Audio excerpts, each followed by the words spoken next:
Smoking causes cancer. Smoking kills. புகைப்பிடித்தல் புற்றுநோயை உண்டாக்கும் மற்றும் உயிரை கொல்லும். Consumption of alcohol is injurious to health. மது அருந்துதல் உடல் நலத்திற்கு கேடு விளைவிக்கும். Be safe, don't drink and drive. பாதுகாப்பாக இருப்பீர், மது அருந்துவிட்டு வாகனம் ஓட்டாதீர்.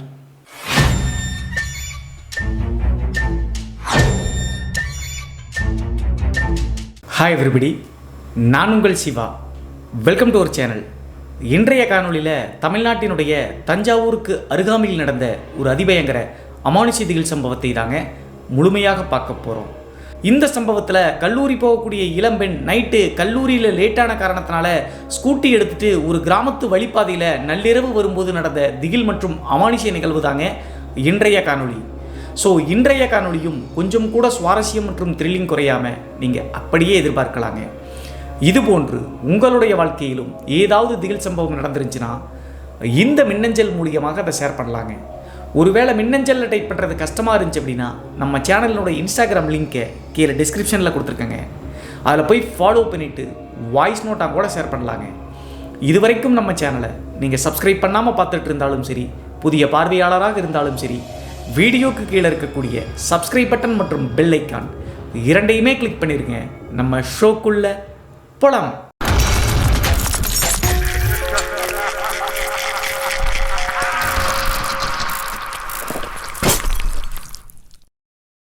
இந்த அமானுஷ சம்பவம் நான் ஏற்கனவே சொன்ன மாதிரி தமிழ்நாட்டினுடைய தஞ்சாவூர்லேருந்து 20 கிலோமீட்டர் தள்ளி இருக்கக்கூடிய அழகிய கிராமத்தில் 2022 காலகட்டத்தில் நடந்த திகில் நிகழ்வு தாங்க இந்த நிகழ்வு.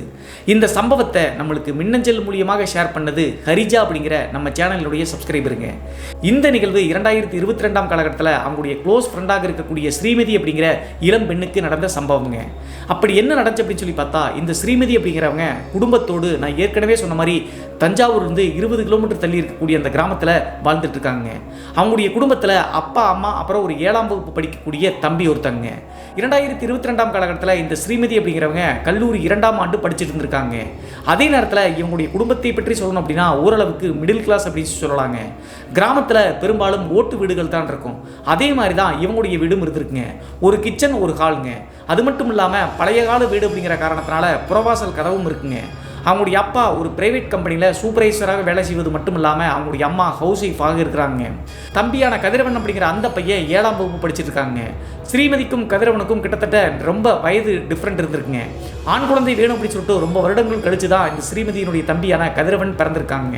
இப்படி இருந்தாலும் கூட இவங்களுடைய கிராமத்தில் ஒரு பெரிய மைனஸ் ஸ்ரீமதிக்கு என்ன அப்படின்னு சொல்லி பார்த்தா, கல்லூரி போகக்கூடிய இந்த பெண்ணுக்கு அங்கே பேருந்து வசதி கிடையாதுங்க. அதனால் அவங்களுடைய அப்பா என்ன பண்ணியிருக்காரு அப்படின்னா ஒரு ஸ்கூட்டி ஒன்று அந்த பெண்ணுக்கு வாங்கி கொடுத்துருக்காருங்க. அந்த ஸ்கூட்டி எடுத்துகிட்டு கிட்டத்தட்ட 6-7 கிலோமீட்டர் தள்ளி போனோம் அப்படின்னா அங்கே ஒரு ஊர் இருக்குங்க. அந்த ஊரில் போய் 2 வீலர் பார்க்கிங்கில் தன்னுடைய ஸ்கூட்டியை நிறுத்திடுவாங்க. அதற்கடுத்து அங்கிருந்து பஸ்ஸை பிடிச்சி கல்லூரி போயிட்டு அதே மாதிரி சாயந்தரம் கல்லூரி முடிஞ்ச பிறகு ஸ்கூட்டி இருக்கக்கூடிய அந்த ஊருக்கு வந்து சேர்ந்துருவாங்க. அங்கிருந்து மறுபடியும் ஸ்கூட்டி எடுத்துகிட்டு நேராக கிராமத்துக்கு ஒரு 7 கிலோமீட்டர் டிஸ்டன்ஸில் வந்து சேரணுங்க. இதுதான் அவங்களுடைய டெய்லி வழக்கமாக இருந்திருக்குங்க. இந்த ஸ்கூட்டி பார்க்கிங் பண்ணக்கூடிய இடத்துலேருந்து அவங்களுடைய சொந்த வில்லேஜுக்கு வரதுக்கு 7 கிலோமீட்டர் டிஸ்டன்ஸ் இருக்குது அப்படின்னு சொன்னோம் இல்லையா. அந்த பாதையை பற்றி சொல்லணும் அப்படின்னா எல்லா தமிழக கிராமங்கள் இருக்கிற மாதிரியே தாங்க. 2 சைடும் பசுமை அண்டி போய் புதர் மாதிரி தாங்க இருக்கும். அதே நேரத்தில் அங்கங்கே பெரிய பெரிய பனை மரங்கள்ங்க. பகல் நேரத்திலேயே அந்த சைடு போவதற்கு பயப்படணுங்க. ஆனால் இரவு நேரம் அப்படிங்கிறது இன்னும் கொஞ்சம் ஸ்கேரியாக தாங்க இருக்கும். அதே நேரத்தில் இன்னும் பயத்தை உச்சத்துக்கு கொண்டு வருவதற்காக அந்த 7 கிலோமீட்டருக்கு இடைப்பட்ட இடத்துல ஒரு கிராமத்தினுடைய சுடுகாடு இருக்குங்க. அந்த சுடுகாடு வந்து பார்த்தீங்கன்னா அந்த பாதையினுடைய சைட்லேயே பக்கத்துலேயே தாங்க இருக்கும். இப்படி இருக்கக்கூடிய அம்சத்தோடு இருக்கக்கூடிய அந்த வழிப்பாதையில் தான் டெய்லி ஸ்கூட்டியில் போயிட்டு வருவதை ஸ்ரீமதி வழக்கமாக வச்சுருக்காங்க. இந்த டைமில் தான் 2022 காலகட்டத்தில் ஒரு நாள் கல்லூரி ஃபங்க்ஷன் ஒன்று நடந்திருக்குங்க. அந்த ஃபங்க்ஷன் முடிவதற்கே கிட்டத்தட்ட 9 மணி ஆயிடுச்சுங்க. அதற்கு பிறகு பஸ்ஸை பிடிச்சி ஸ்கூட்டி பார்க் பண்ணியிருக்கக்கூடிய அந்த இடத்துக்கு வந்து சேர இரவு 10 மணி ஆயிடுச்சுங்க.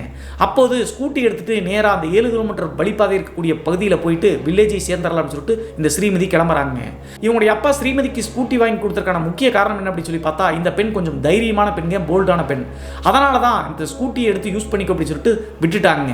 அதே நேரத்தில் அவர் பிரைவேட் கம்பெனியில் சூப்பர்வைசராக இருக்கக்கூடிய காரணத்தினால இந்த பெண் கூப்பிடக்கூடிய டைமுக்கு வந்து சேர முடியாதுங்க. பகல்லையும் டியூட்டி இருக்கும், நைட்டும் டியூட்டி இருக்கும்.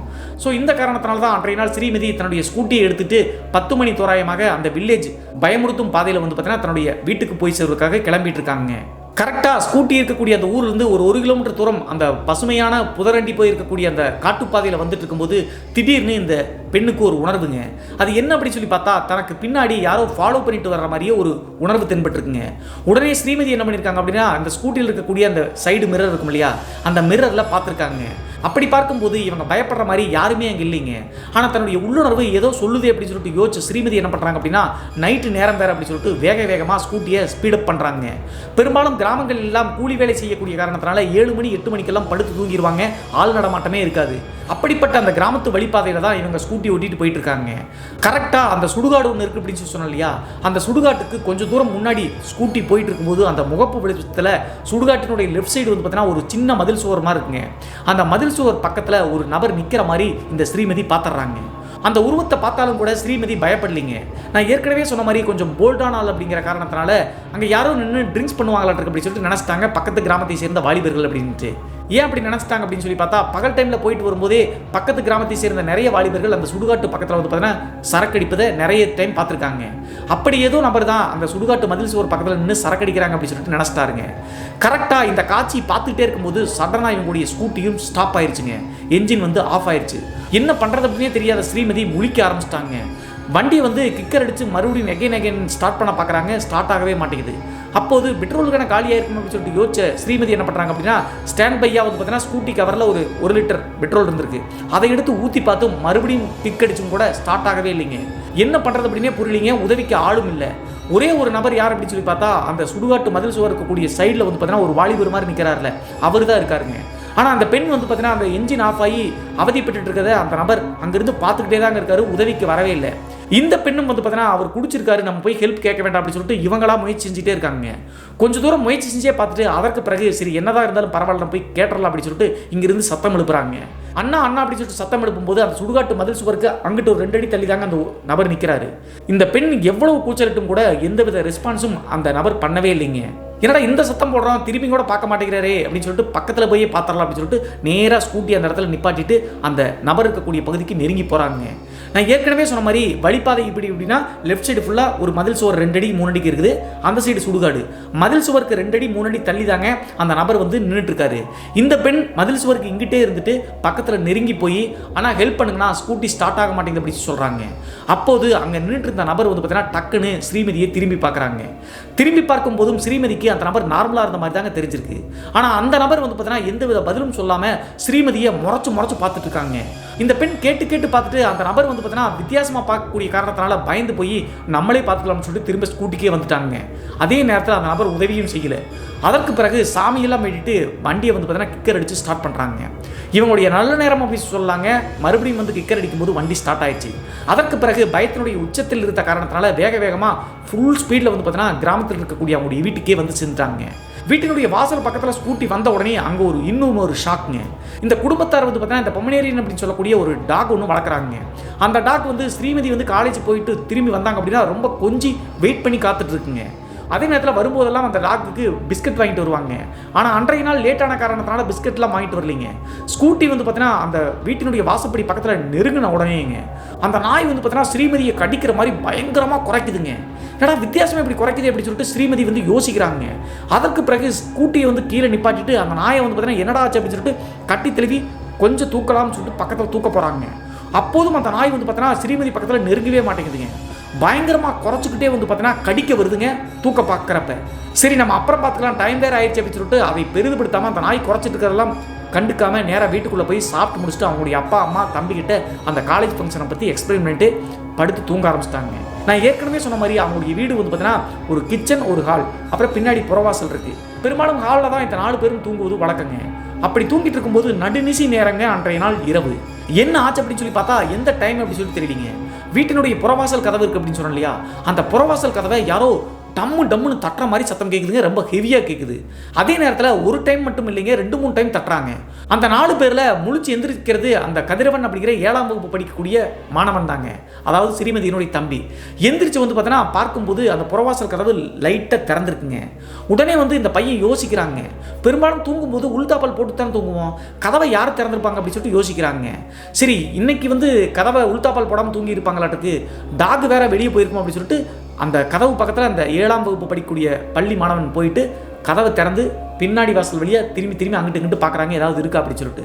அந்த டைமில் தான் அந்த பையனுக்கு இன்னொரு ஷாக்குங்க. புறவாசல் சைடு தான் அந்த கதவை தட்டுற சத்தம் கேட்டுச்சு. ஆனால் இப்போது நாய் வந்து பார்த்தீங்கன்னா முன்னாடி இருக்கக்கூடிய மெயின் டோர் வாசல் இருக்கும்ல, அந்த சைடு வந்து பார்த்தீங்கன்னா பயங்கரமாக குறைக்குதுங்க. இந்த பையன் யோசிக்கிறாங்க, சத்தம் வந்து இங்கே தான் கேட்டுச்சு, நாய் போயிருந்தா இந்த வழியாக தான் போயிருக்கணும், ஆனால் முன்னாடி வாசலில் எப்படி கத்துது அப்படின்னு சொல்லிட்டு யோசிச்சு பார்த்து இந்த சின்ன பையன் தானே அதெல்லாம் பெரிதுபடுத்தாமல் அந்த கதவை வந்து பார்த்தீங்கன்னா உள்தாப்பால் போட்டு மறுபடியும் வந்து படுக்கையில் படுத்துட்டாங்க. ஒரு 10 நிமிடம் கழிச்சுங்க மறுபடியும் அந்த பையனுக்கு ஒரு பெரிய ஷாக். என்ன நடச்சு அப்படி சொல்லி பார்த்தா அதே புறவாசல் கதவை அந்த உள்தாப்பால் போட்டாங்கல்ல, பழைய கால கிராமத்து கதவுகளில் எப்படி இருக்குன்னு தெரியல, இரும்பில் பண்ணியிருப்பாங்க, லைட்டை திறந்தாவே சத்தம் டம்முன்னு கேட்கும்.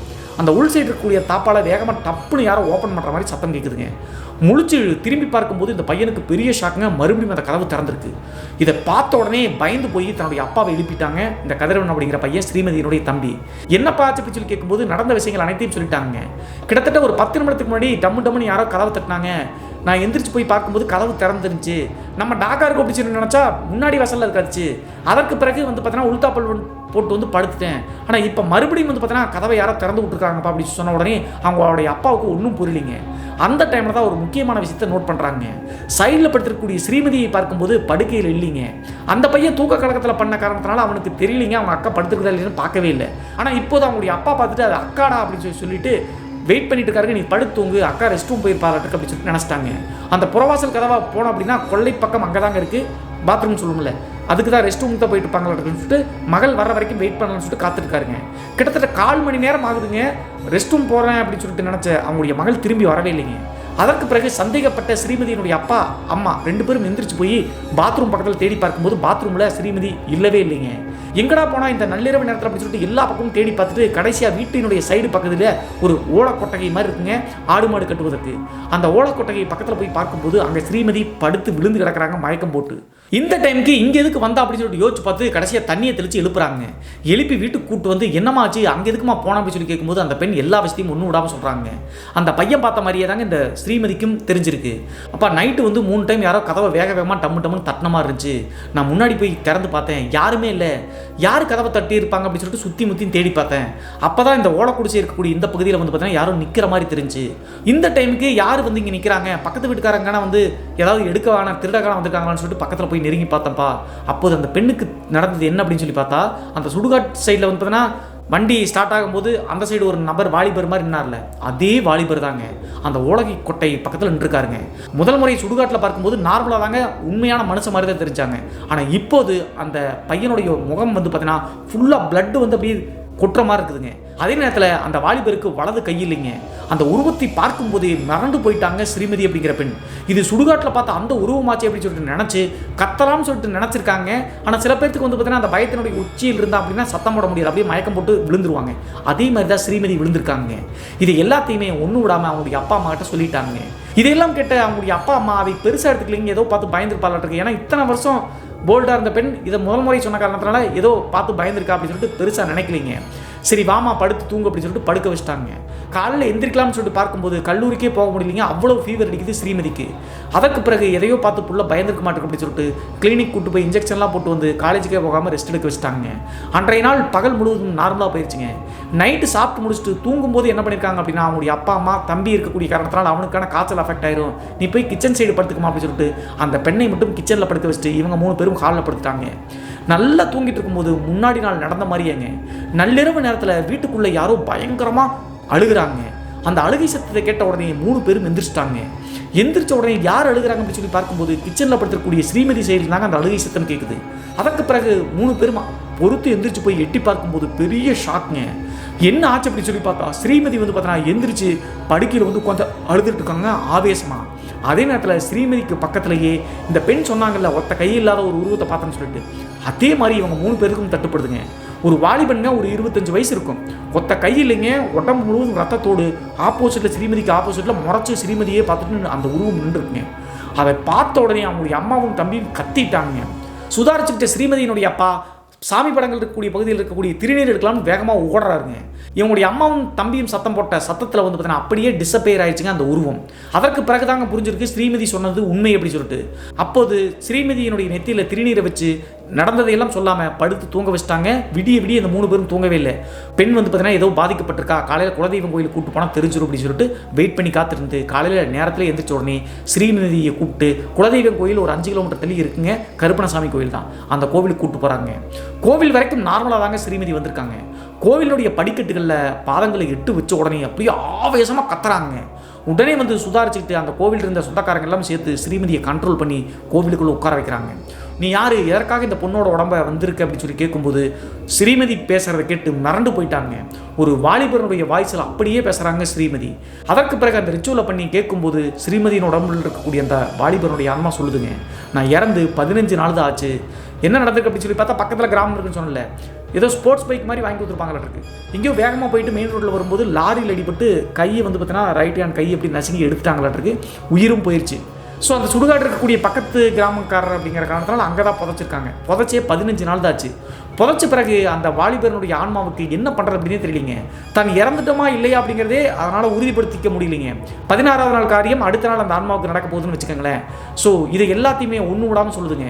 நான் என்ன பண்ணுறது அப்படின்னு சொல்லிட்டு அந்த சுடுகாட்டு வழியாக ஏங்கி நிற்கும் போது இந்த பெண் வந்து போனாங்க. இந்த பெண்ணை பிடிச்சி பின்னாடியே வந்துடலாம் அப்படின்னு சொல்லிட்டு ட்ரை பண்ணி பார்க்கும்போது முடியல. இந்த பெண் வந்து ரொம்ப தைரியமாக இருந்தாங்க. அதற்கு பிறகு பின்னாடியே ஃபாலோ பண்ணிவிட்டு நான் வந்தேன். கரெக்டாக இந்த ஓடக்குடிசையில் வந்து இந்த பெண் பார்த்து பயந்தாங்கல்ல, மயக்கம் போட்டு விழுந்துருந்தாங்கல்ல, அப்போ தான் ப்ரொசஸ் பண்ணியிருக்கு. இது எல்லாத்தையும் ஒன்று விடாமல் சொல்லுதுங்க. எல்லாத்தையும் கேட்ட பிறகு அந்த பூசாரி இந்த பெண்ணினுடைய உடம்புலேருந்து நீ போயாகணும் அப்படி சொல்லும்போது போக மாட்டேன் அப்படின்னு சொல்லுதுங்க. கடைசியாக கருப்பணசாமியினுடைய கோவில் இருந்த சாட்டை எடுத்து அடிக்கலாம்னு சொல்லிட்டு ட்ரை பண்ணும்போது நான் போயிடுறேன், எனக்கு ஒரு உதவி மட்டும் செய்யுங்க அப்படின்னு சொல்லிட்டு அந்த ஆன்மா ஸ்ரீமதியினுடைய உடம்புலேருந்து கேட்குதுங்க. என்ன வேணும்னு சொல்லி கேட்கும்போது எனக்கு பயங்கரமாக பசி ஆகுது அப்படின்னு சொல்லிட்டு அழுதுருக்காருங்க அந்த வாலிபரனுடைய ஆன்மா ஸ்ரீமதியினுடைய வாயினால். அப்போது பூசாரி என்ன பண்ணியிருக்காரு அப்படின்னா ஸ்ரீமதியினுடைய அப்பா கிட்ட பைக் எடுத்துகிட்டு போய் அந்த பக்கத்து கிராமத்தில் போய் விசாரிக்க சொல்லியிருக்காருங்க, யாருக்கும் தெரியாத மாதிரி. அதே மாதிரி பைக் எடுத்துகிட்டு அந்த பக்கத்து கிராமத்தில் போய் ரவுண்ட் வச்சிருக்காருங்க. அங்கங்கே அந்த இறந்து போன பையனுடைய நண்பர்கள் வந்து போஸ்ட் அடிச்சிருக்காங்க ஃபோட்டோவோடு. அந்த ஃபோட்டோவை பார்த்த உடனே அவங்களுடைய அப்பாவுக்கு தெரிஞ்சிச்சுங்க, நைட்டு கிச்சனில் தன்னுடைய மகள் பக்கத்தில் அந்த ஆன்மா நினைச்சல அதே முகம்தான்.